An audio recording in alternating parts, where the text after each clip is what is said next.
Okay, so I had an experience this week where my rotary cutters were letting me down. And I was doing a lot of cutting, and it is so annoying, as you have experienced, I'm sure, when you're cutting along and you've left little threads along. As the nick in your blade passes over, it's going to skip that spot all along your cut line. One of the things that you need to do while you're cleaning your machine, every time you use your machine and you clean out your thread areas, your fluff areas in your bobbin and under your needle base, you can also check and see how your tools are working and do some maintenance on those as well. One way to save your blades, so you're not replacing blades all the time. I know they're not terribly expensive, but why replace them if you don't need to? One of the things that you can do is use this little tool to take those nicks and burrs off of your blade. And they sell these in quilt shops. They sell them, I'm sure they sell them at Fabricland actually. So it's a blade sharpener. Very simple to do, and I tend to take all of my tools off or apart by laying their respective pieces in order. Look at that. I mean, there's just tons of fluff and stuff happening here. So it's always good to do this, whether you think they need it or not. Even if it doesn't need sharpening, they could need cleaning. Okay? You get a lot of stuff in there. All right, so here's my blade.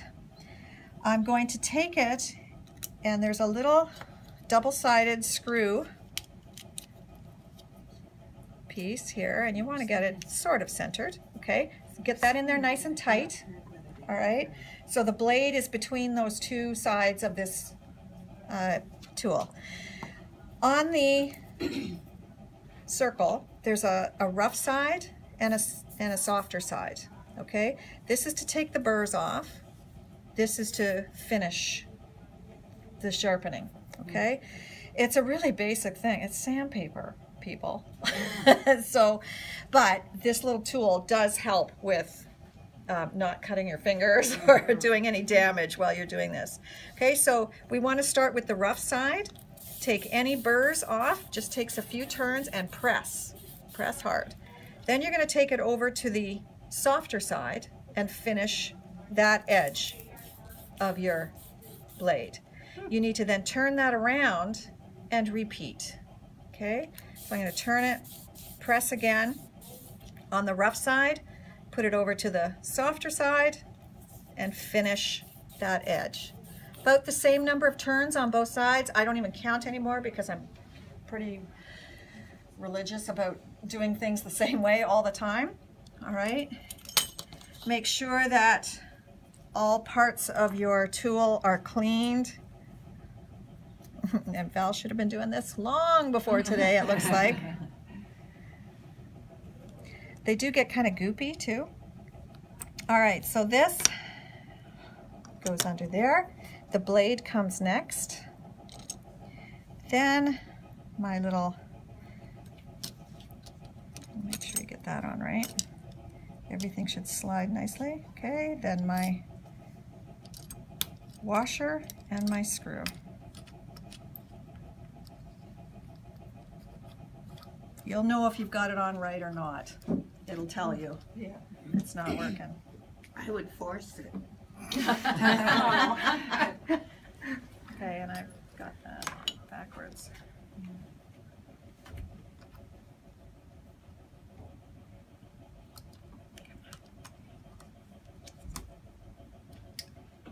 There we go. Okay, and then hopefully that has fixed any of the little burring issues that I may have had with my blade, and I can run it. And I would do both of my my tools at the same time. Okay, I happen to have two rotary cutters because I always bury one somewhere on my cutting table and I need to find the other one. Okay, so a neat little gadget. I keep it in my toolkit that I carry with me back and forth to class, and that's it. Sharpen a blade. Okay, now there will be times when that blade is irreparably damaged and you need to toss it, and you'll know when that day comes that you do have to get rid of it. Your cutting mat can also be maintained. First of all, I know that you all know that you have to lay this flat. If you put this on its side anywhere, it's going to end up in a perpetual warp. Okay, and they do not like to be sat in, say, in front of a sunny window.